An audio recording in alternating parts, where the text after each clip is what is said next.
Hi friends, जय श्री कृष्ण। आज हम लोग बुक है milestone history geography social and political life, Madhuban publication, class 8th, उसका chapter number 10 the nationalist movement part 1। और ये जो ड्यूरेशन होगा दैट इज 1885 से लेके 1918 तक। ये ड्यूरेशन में क्या क्या नेशनल मूवमेंट्स हमारी कंट्री में हुआ था, क्या क्या चेंजेस आए थे, और why it is important in our history and it has been given in our history. We will try to complete all the important points which is given in this book for exam point of view and for your knowledge point of view. Let us start this, the nationalist movement part 1, 1885 to 1918. So first of all, the heading is rise of Indian nationalism. Number 1 is rise of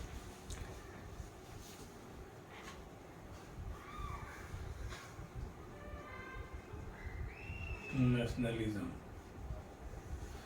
nationalism का मतलब देश भावना।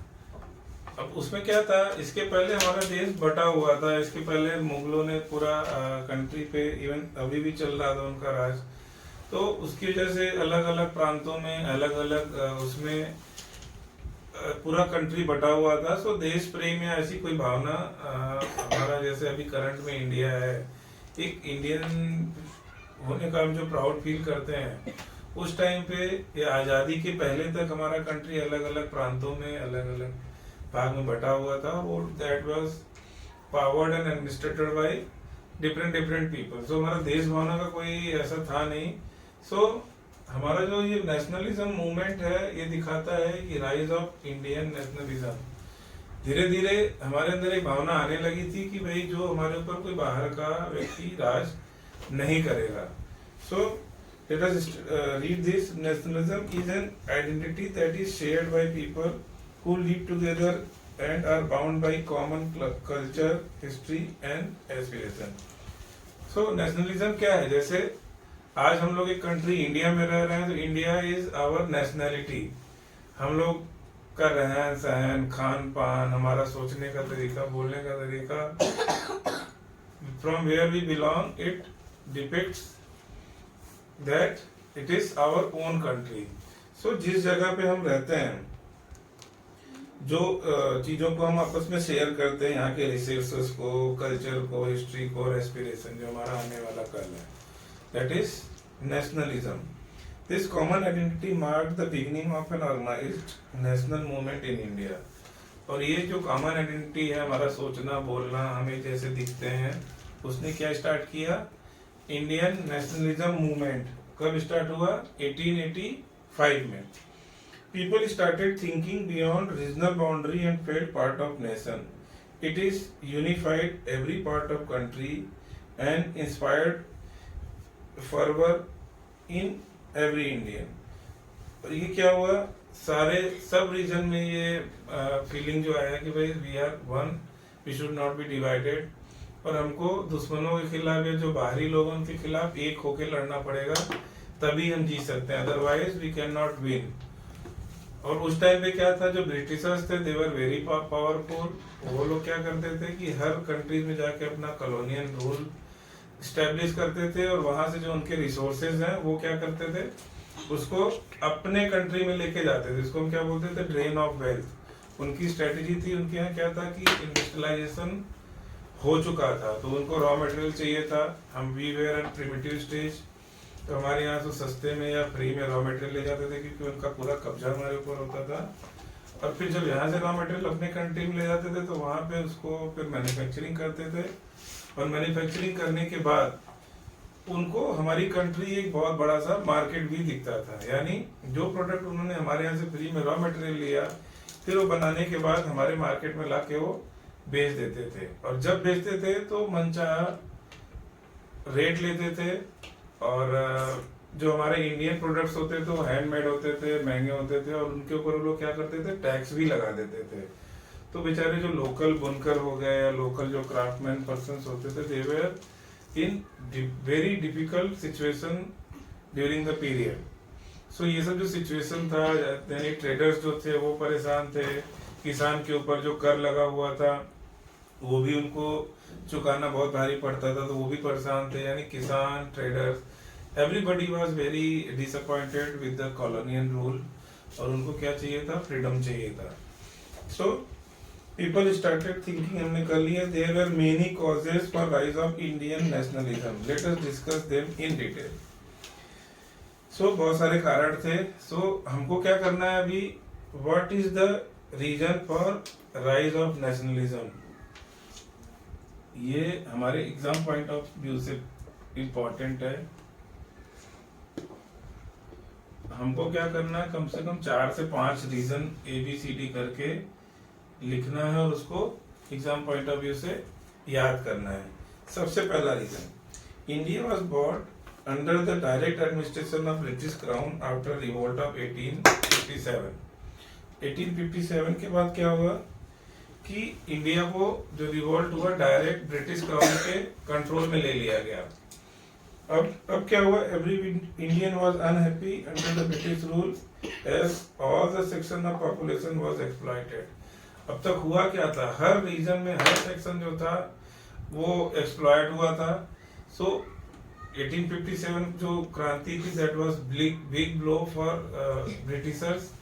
और उन्होंने क्या किया, जो पहले अपना ईस्ट इंडिया कंपनी के अंडर में था, उन्होंने क्या किया, अब इंडिया का जो कमांड था डायरेक्ट उन्होंने ब्रिटिश क्राउन के अंडर में ले लिया था.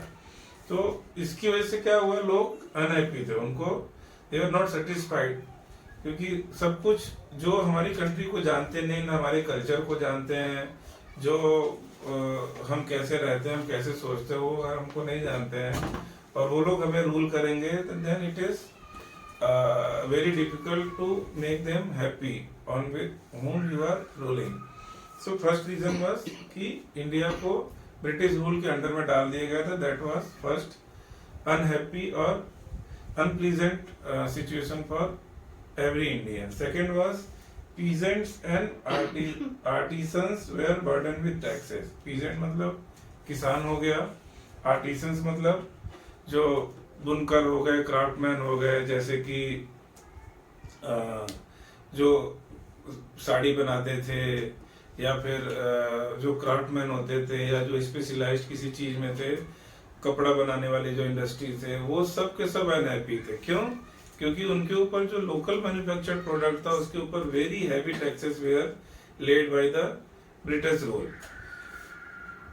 British revenue policies destroys indigenous industry. मैंने पहले ही बताया है कि जो हमारी इंडस्ट्री थी दैट वाज डिस्ट्रॉयड, क्योंकि उनकी पॉलिसी ऐसी थी कि हमारे यहाँ से वो माल, रॉ मटेरियल, जैसे इंडिगो की बात करें तो इंडिगो की खेती जो उन्होंने किसानों के लिए कंपलसरी कर दिया था कि 1/3 जो उनका खेत का पार्ट होगा दैट विल बी, उसके अंदर उनको इंडिगो की खेती करनी है. That was compulsory. अगर वो खेती नहीं कर रहे हैं देन उनके ऊपर बहुत सारा टैक्स है, उसका हर्जाना बहुत सारा देना पड़ता था, और जो खेती करते थे वो कंपलसरी उठा के ले जाते थे. अपने यहाँ डाइंग, कपड़े कलर करने की इंडस्ट्री है, अपने हिसाब से वो लोग यूज करते थे. फिर जो कपड़ा उन्होंने बनाया हुआ मशीन से उसको ला के हमारे यहाँ डंप करते थे और मनचाहे रेट पे हमको बेचते थे. और हमारे जो लोकल प्रोडक्ट्स थे उसके ऊपर इतने हैवी टैक्स थे कि कोई भी इंडियन उसको खरीद नहीं पाता था. जैसे आज का सिचुएशन, हमारे जो मार्केट है वो चाइनीज प्रोडक्ट से भरे हुए हैं, उनका रेट कम होता है, तो बहुत सारे इंडियंस ऐसे हैं जो चाहते हैं कि इंडियन सामान यूज करें, बट दे आर हेल्पलेस, क्योंकि अल्टीमेटली उसका जो बर्डन उनके पॉकेट पे ही आने वाला है. चाइनीज प्रोडक्ट अगर सस्ता है then they are forced to buy those things, household things. तो ये सिचुएशन अभी तो हमारे कंट्रोल में, लेकिन उस टाइम क्या था, everything was control under the British crown. The influx of foreign goods and discriminatory trade policy ruined the many craft and led the large scale unemployment. और इस सब की वजह से क्या हुआ, अनएम्प्लॉयमेंट बहुत ज्यादा बढ़ गया, हर जगह परेशानी थी, अनएम्प्लॉयमेंट बढ़ गया. सो फर्स्ट पॉइंट हमने देख लिया, क्या था, direct control of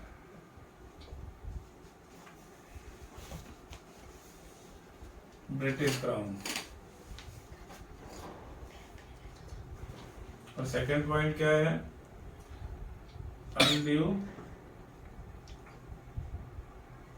or heavy taxes on indigenous products.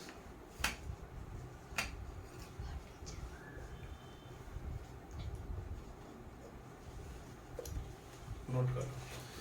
फिर third point, wide spread poverty ambited the entire country, और पूरे कंट्री में poverty, you can note it, पूरे कंट्री में पॉवर्टी और ये सब चीजें इतनी बढ़ गई थी कि हर जगह खाली एक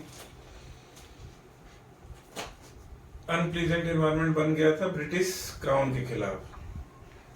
जब British good greed for profit made them force Indian farmers to plant cash crop, उन्होंने क्या बोल दिया कि भाई आपको कैश क्रॉप उगाने हैं जबरदस्ती, जो भी उनके यहाँ इंडस्ट्रीज को रॉ मटेरियल चाहिए था वो उनको उगाने थे। फिर जैसे उनको रेशम चाहिए तो आपको बोल दिया कि आप रेशम उगाओ, क्योंकि उनको कपड़ा बनाने के लिए कॉटन चाहिए तो कॉटन उगाओ। फिर आपको क्या करना, उनका कॉटन ही उगाना है, फिर खेती जो है उनका क्या हो जाएगा, जो उनकी नेसेसरी चीजें बेचारे वो नहीं कर पाते थे। That was also one very unpleasant situation for them. फिर next is British introduce modern education only to create an educated class who would help them in administrative work। अब उन्होंने क्या किया, एजुकेशन सिस्टम उन्होंने क्या किया, मॉडर्न एजुकेशन सिस्टम को opt किया। मॉडर्न एजुकेशन सिस्टम मतलब इंग्लिश, हमारे यहाँ क्या था, संस्कृत था, हिंदी था। इन्होंने ऐसा बोला कि नहीं, आप एजुकेशन सिस्टम इंग्लिश कर दो। तो उन्होंने बहुत सारे ऐसे रेगुलेटिंग एक्ट लाया ताकि इंग्लिश जो है वो प्राइम पे आ जाए। और उनका मोटिव क्या था कि हम इंग्लिश सीख के उनके जो एडमिनिस्ट्रेटिव ये सब वर्क है ये सब कर सके। और जब भी किसी कंट्री या किसी भी ऑर्गेनाइजेशन के साथ अगर हम अपनी चीजों को थोपेंगे, they will resist and revolt just because, क्योंकि that is we are not familiar with, we don't know the consequences of these things. अब उन्होंने क्या किया, अपनी लैंग्वेज को, अपनी भाषा को भी हमारे ऊपर थोप दिया।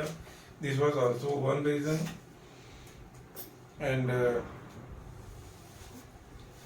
there was lot of discontent among the educated Indian as they were not considered worthy of high post in the government services।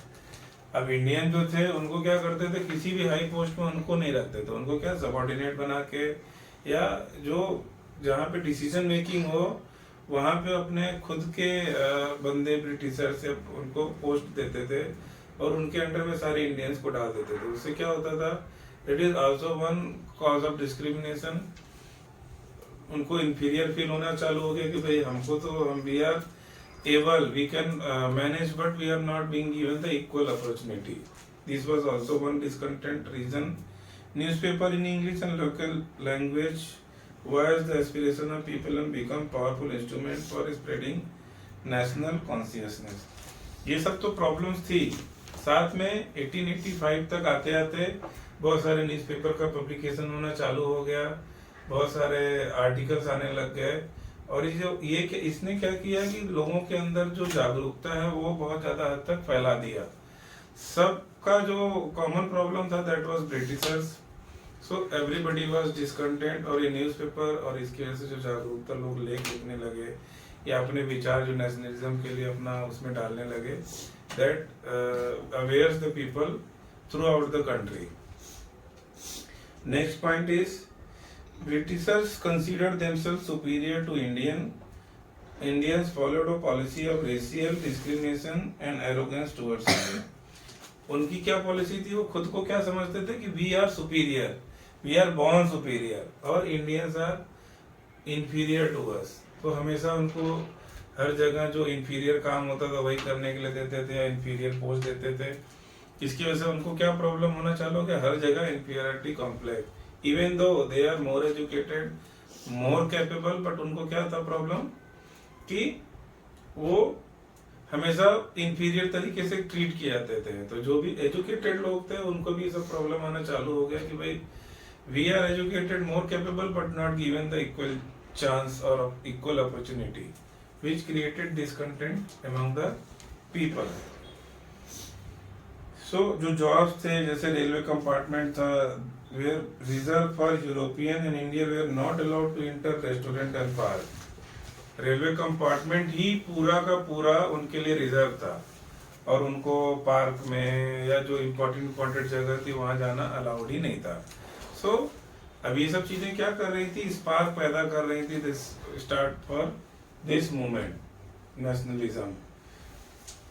Next is moreover British also subjected Indians to verbal abuse and humiliation। उनको हमेशा verbal abuse या फिर humiliation हमेशा सहना पड़ता था। So resentment against the degradation contributed to the growth of nationalism and patriotism. Everywhere हमारे साथ जो उनका बर्ताव था दैट वाज नॉट टॉलरेबल, और इसकी वजह से ये प्रॉब्लम्स चली आ रही थी। Next is the ICS which Indian Civil Services which upheld the administration of country consist mostly Englishmen। Mostly means 99.99% ऐसा आप बोल सकते हो। उसमें कौन था, तो इंडियंस थे ही नहीं, सब इंग्लिश में थे। जो ICS इंडियन सिविल सर्विसेज जिसे हम आज की डेट में IAS बोलते हैं, तो वहाँ पे भी इंडियंस को अलाउड नहीं था, उनको काम मतलब इंफीरियर तरीके से ही काम करने दिया जाता था। Indians could appear the competitive exam but found it very difficult to get selected। वो एग्जाम तो देते थे but it was very difficult to get selected। बहुत ही एक्सेप्शनल लोग जो होते थे उनको सेलेक्ट करते थे। इसमें बुक में एक फिगर दिया हुआ सुरेंद्र नाथ Banerjee, he was got selected as ICS person। The exam were held in England and few could afford to take them। और एग्जाम कहाँ होता था, इंग्लैंड में होता था। यानी अब आपको इंग्लैंड जाके एग्जाम देना तो जाने आने का खर्चा that was not possible for common people, which was also a very difficult task for them। So they were not able to reach at that location from where they can make some contribution to their own people। फिर the vernacular press act 1878, इसके just पहले vernacular press act वो लोग लेके आए 1878 में, और उन्होंने इंडियन प्रेस पर सेंसरशिप लगा दिया। हमने इसके पहले पॉइंट स्टडी किया था कि जो न्यूज़पेपर थे, आर्टिकल्स, उसके माध्यम से नेशनलिज्म का जो मूवमेंट था that was through out country वो फ्लो कर रहा था, लोगों के प्रति जागरूकता जो थी वो बढ़ रही थी। तो उन्होंने वर्नाकुलर प्रेस एक्ट 1878 ला के उसके ऊपर रोक लगा दिया, सेंसरशिप लगा दिया इंडियन प्रेस पे या फिर न्यूज़पेपर जनरल, सब पे उन्होंने क्या कर दिया, सेंसरशिप लगा दिया। The arm act 1879 forbid Indians to possess arm. एक आर्म एक्ट था, उसने क्या किया, इंडियंस को बोला कि भाई आप, उस एक्ट के द्वारा उन्होंने रिस्ट्रिक्ट कर दिया कि Indians can not put arms with them. फिर एक 1883 में क्या, लॉर्ड इल्बर्ट पासेस अ कंट्रोवर्शियल बिल, उसको क्या बोलते हैं, Ilbert bill, which had a provision that gave Indian judges the power to try legal cases involving European। तो इंडियन जजेस को the British community protested vehemently against the bill and government was forced to withdraw the bill।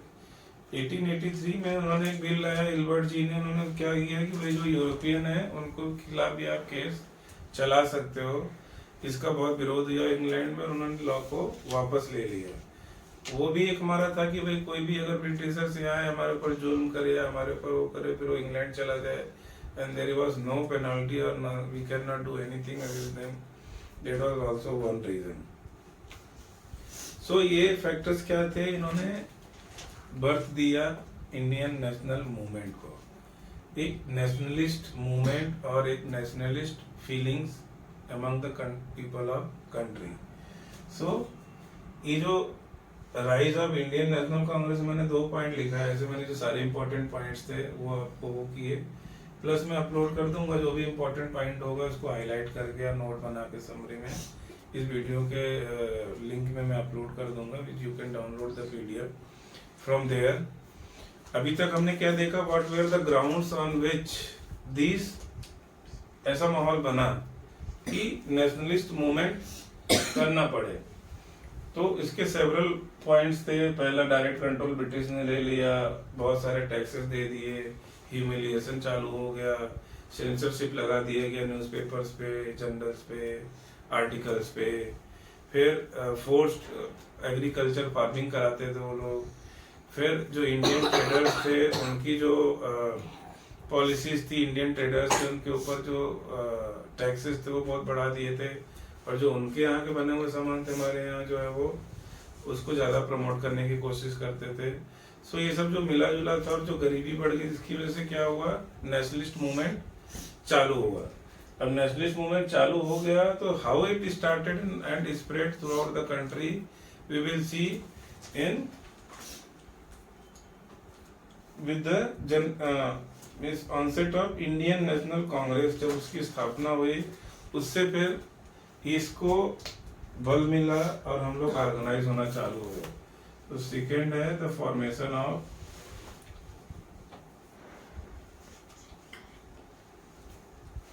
Indian National Congress.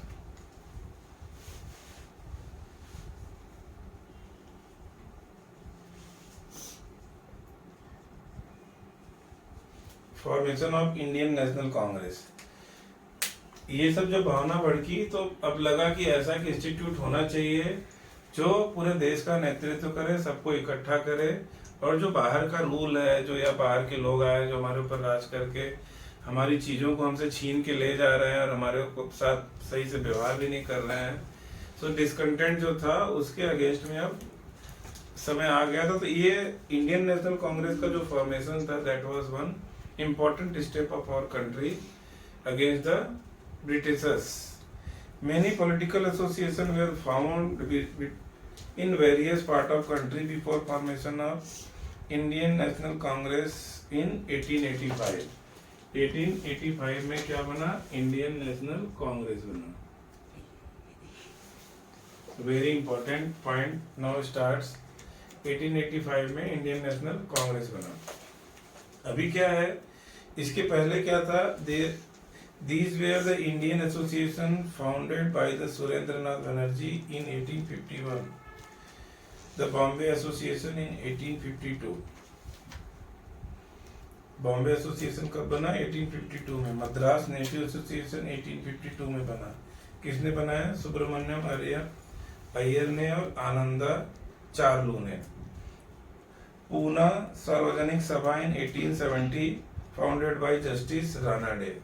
ये मैं आप लोग को important points है, ये आप लोग के लिए जो है मैं इसका एक हाईलाइटेड है, सभी नोट में दे दूंगा। एंड इम्पोर्टेंट है, हमको याद रखना है कि कब बना ये पार्टी या जो वो था, और उसका फाउंडर कौन था, उसका फाउंडर कौन था। सो पूना सार्वजनिक सभा किसने बनाया, जस्टिस राणा डे ने। कब बनाया, 1870 में। बॉम्बे प्रेसिडेंसी एसोसिएशन बना 1885 में, और इसको किसने बनाया, बॉम्बे प्रेसिडेंसी एसोसिएशन को बनाया फिरोज शाह मेहता और बदरुद्दीन तैयब जी ने। बॉम्बे प्रेसिडेंसी एसोसिएशन 1885 में ही बना। फिरोज शाह मेहता और बदरुद्दीन तैयब जी, दो लोगों ने मिलकर इसको बनाया। सार्वजनिक पूना सार्वजनिक सभा हमने देखा कि जस्टिस राणा डे ने 1870 में बनाया। और Bombay association, Madras native association, ये दोनों 1852 में बना। और किसने बनाया, जी सुब्रमण्यम अय्यर एंड आनंदा चार्लू ने। G Subramaniam Iyer and Ananda Charlu. So these are the important some organization or association were formed before the formation of Indian National Congress. However, these organizations had a localized and limited participation. जो ये organisations बने थे, जो मैंने बताया अभी कि पूना सार्वजनिक सभा बदरुद्दीन तैयब जी ने बनाया और फिरोज शाह मेहता ने बनाया, तो वो क्या था, उनका जो प्रेजेंस था that was felt at local level only. Soon the need was felt for an all India political organization. अभी प्रॉब्लम क्या थी कि सब अलग अलग तरीके से बटे हुए थे, यूनाइट नहीं थे। So the need was came that all India association should be formed. The credit for giving a concrete and final shape to this political organization goes to retired English civil servant AO Hume. ये क्या होना है? AO Hume.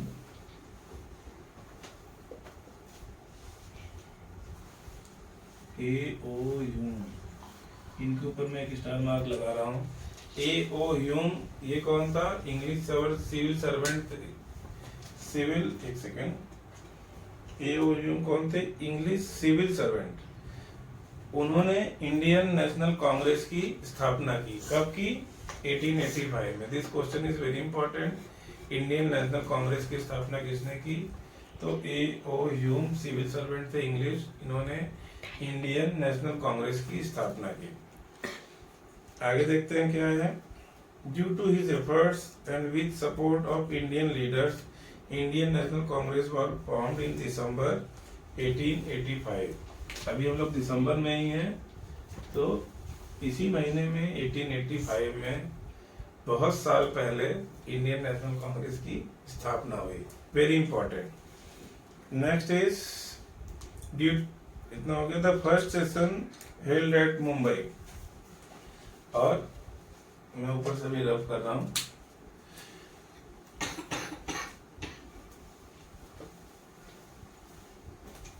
अब हम लोग important parts में entry कर चुके हैं जो हमको याद रखना है। पहले भी जो हमने किया दैट वाज इम्पोर्टेंट, उसमें से 4 पॉइंट 5 पॉइंट को पॉइंट वाइज हम लिख सकते हैं। अभी फर्स्ट सेशन कहाँ हुआ? बनाया किसने? AO ह्यूम ने। और फर्स्ट सेशन कहाँ हुआ? बॉम्बे में। कब हुआ होगा? 1885 में हुआ होगा, क्योंकि 1885 में बना था ये। फर्स्ट सेशन कहाँ हुआ? बॉम्बे में।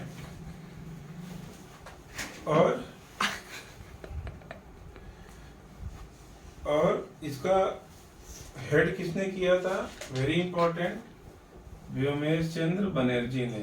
WC बनर्जी।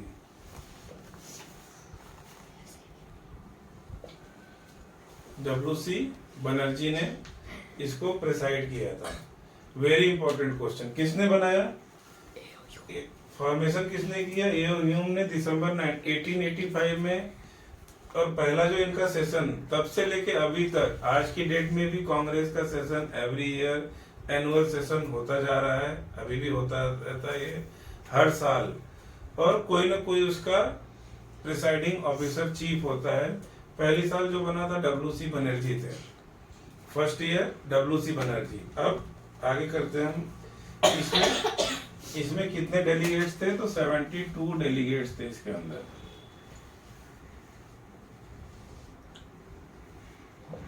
इंफॉर्मेशन बहुत ज्यादा है, बट अभी हम लोग जो इस बुक के हिसाब से जितना दिया है सिर्फ उतना करेंगे। All over the India 72 delegates आए। WC Banerjee was the head chief. और फर्स्ट सेशन जो हुआ 1885 में बॉम्बे में हुआ। सो 72 डेलीगेट्स ने उसमें पार्टिसिपेट किया था, जिसमें जो मेन लोग थे उसमें दादा भाई नौरोजी, फिरोज शाह मेहता, सुरेंद्र नाथ बनर्जी, बदरुद्दीन तैयब जी, ये सब भी इसके अंदर उन्होंने पार्टिसिपेट किया था। और पहला जो हुआ था उसका चीफ एम क्या है?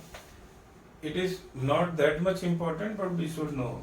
अभी तक जो था ये दोनों पॉइंट बहुत इंपॉर्टेंट थे, वी शुड बी नोइंग 100%, भूलना नहीं है। अभी इसका एम क्या था? To promote and consolidate the feeling of national unity.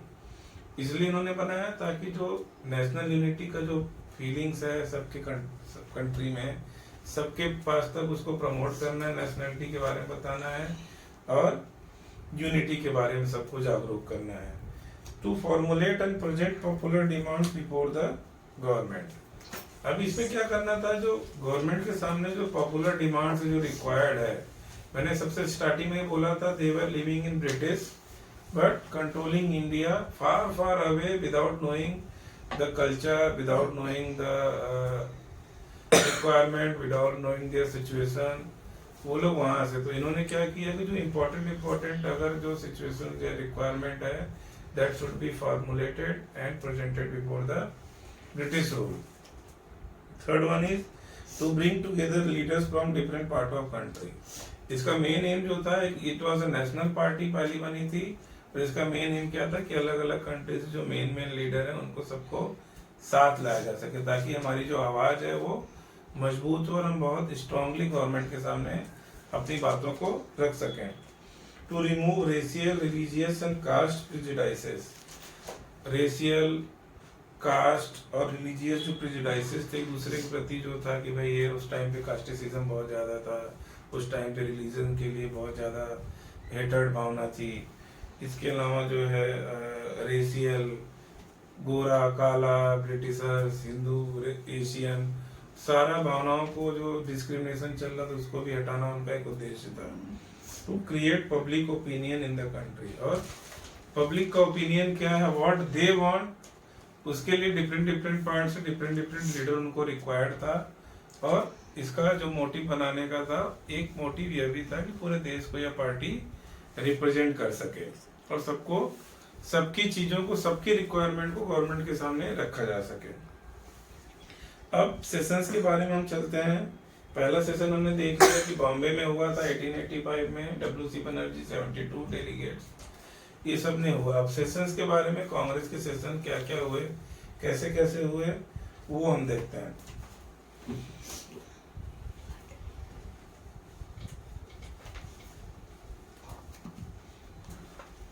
Sessions में क्या है, अर्ली सेशन। अर्ली सेशन में the Indian National Congress held it's annual session every year in different part of country. वो लोग क्या करते थे, हर साल एक जगह मीटिंग जब होती थी उसी टाइम पे फिक्स कर लेते थे कि अगली बार मीटिंग कहाँ होनी है, कौन सी सिटी में, कौन इसको प्रिसाइड करेगा। Everything was done by way of voting. सब लोग मिल के जो मीटिंग होती थी उसी में डिसाइड करते थे, सबके सहमति से वो डिसाइड होता था। The second session was held at Calcutta. पहला हमने देखा बॉम्बे में, डब्ल्यूसी बनर्जी। सेकेंड कहाँ हुआ, कलकत्ता, उस टाइम पे बोलते थे कलकत्ता। ये कब हुआ होगा, सेकेंड हुआ यानी, सेकेंड हुआ यानी कब हुआ होगा ये 1886 में। पढ़ते हैं, शायद मुझे लग रहा है गैप हुआ था। The second session was held at Kolkata, presided over by दादा भाई नौरोजी। दादा भाई नौरोजी।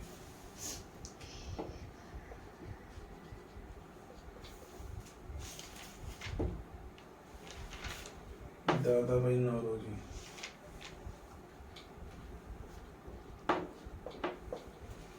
सेकेंड दादा भाई नौरोजी कहाँ पे हुआ था, कलकत्ता में। मैंने ऐसे याद किया तो द से दूसरा, द से दादा भाई नौरोजी। तो second session was preside over by Dadabhai Naoroji.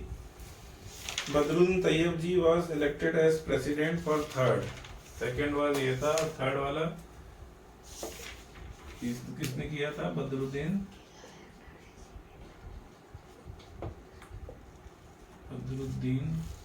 Tayyab जी। हो सकता है स्पेलिंग मिस्टेक, आप लोग एक बार देख लेना, शायद एक ही डी है। बदरुद्दीन तैयब जी थे, और ये कहाँ पे हुआ था, चेन्नई में। चेन्नई यानी मद्रास।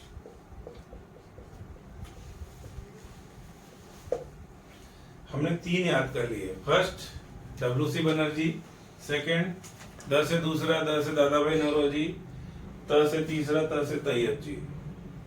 इनका नाम क्या था, बदरुद्दीन तैयब जी। इन्होंने थर्ड किया था, कहाँ पे किया था ये, चेन्नई, मद्रास, कलकत्ता में सेकंड, फर्स्ट बॉम्बे में। Let us proceed further. George Yule presided over the fourth session. चौथा भी हम याद कर ही लेते हैं, George Yule.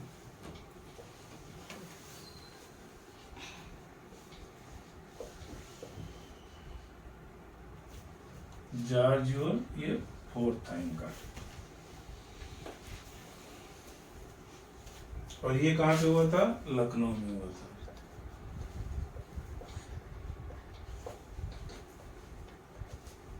First WC Banerjee, second Dadabhai Naoroji, third Badruddin Tyabji, and fourth one is in Lucknow. The British initially supported the activity of Congress considering a safety wall. British ने क्या किया, सबसे शुरुआत में कांग्रेस को सपोर्ट किया।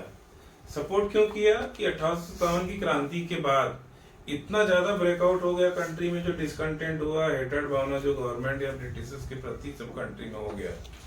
तो उन्होंने दिखाने के लिए कि भाई हम आपकी कंट्री को रिप्रेजेंट करने वाली party Congress, Indian National Congress को सपोर्ट कर रहे हैं, और वो जो भी इनकी भावना है, जो भी आपके पास जो भी चीजें हैं, अपने प्रॉब्लम्स आप Congress, Indian National Congress party के पास ले जाओ, और उनके थ्रू हमारे पास ये लोग आएंगे तो हम आपकी बातें सुनेंगे। तो अब ये they are trying to show sympathy कि हम आपके साथ सिंपैथी रखते हैं। और हमने ही ये ग्रुप, क्योंकि जो किसने बनाया था, हमने ह्यूम ने बनाया था 1885 में, तो उन्होंने क्या बोला कि सिंपैथी दिखाने की कोशिश की कि हमने ही ये पार्टी बनाई है, आपके लोगों को लिया है, आपको क्या करना है कि अपनी बातों को गवर्नमेंट तक पहुंचाने के लिए उनके साथ आप डिस्कस करो, और what they will bring to us we will consider और we will take a consideration of the same. So इनका क्या ये था कि सेफ्टी वॉल है, लोगों के अंदर जो डिसकंटेंट है वो एग्रेसिव ना हो, लोग शांति ढंग से उनके साथ बात करें, और उनको जो है हम मिला के अपना उल्लू सीधा करते रहेंगे, उनके साथ मिला के रखेंगे। फिर the viceroy Lord Dufferin considered the Congress as a link between British and people of India. Lord Dufferin ji थे, वायसराय थे, उन्होंने क्या इसको कंसीडर किया कि ये लिंक है, Congress is the link for India and British. फिर आया हमारा एक मॉडरेट पेज, अभी इस चैप्टर में ऑलमोस्ट 3 या 4 पेज हैं, तो मुझे लग रहा है अगर एक ही वीडियो में सारा डालने की कोशिश करेंगे it will be too long video. So अभी हम यहीं तक अपने आप को होल्ड करके रखते हैं। अर्ली सेशन ऑफ कांग्रेस, उसको हमने अच्छे से कर लिया, फर्स्ट, सेकंड, थर्ड, फोर्थ तक कर लिया। उनका मोटिव क्या था, how the Britishers were treating the Congress party for their betterment और for safety wall for themselves. In next video we will start from moderate page and we'll conclude this chapter and we'll try to solve all your exercise as well in that chapter. Thank you so much friends. और मैं आपसे request करूंगा कि please मेरे video को like करें, share करें, subscribe करें, ताकि जो मैं मेहनत कर रहा हूँ, क्योंकि वीडियो बनाने में बहुत मेहनत लगता है, जो मोटिवेशन फैक्टर है या फिर मेरी कंटिन्यूटी में वीडियो आती रहे और ज़्यादा से ज़्यादा लोगों तक ये पहुंच सके, इसलिए ज़रूरी है कि आप इसको सब्सक्राइब करिए और ज़्यादा से ज़्यादा लोगों के साथ शेयर करिए। Thank you so much. जय श्री कृष्ण।